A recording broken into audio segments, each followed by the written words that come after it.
ছোট গ্রামে একটা পুরনো বড়ি গাছ ছিল। গাছটার ডালে থাকত এক জোড়া কবুতর।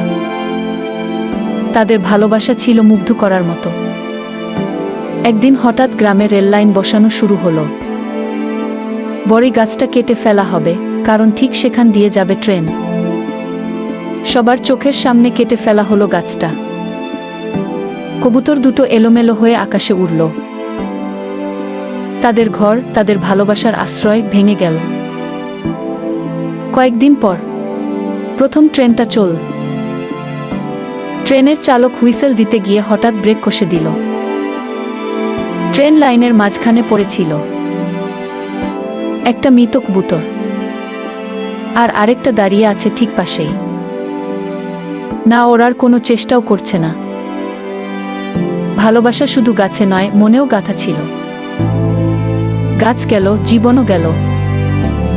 তবু অপেক্ষা শেষ। ট্রেনটা থেমে গেল, কারণ কারো ভালোবাসা তখনও লাইনের উপর ছিল। আমরা উন্নতির নামে কি হারাচ্ছি সেটা সব সময় চোখে পড়ে না, কিন্তু কারো কাছে সেটা হয়তো গোটা পৃথিবী।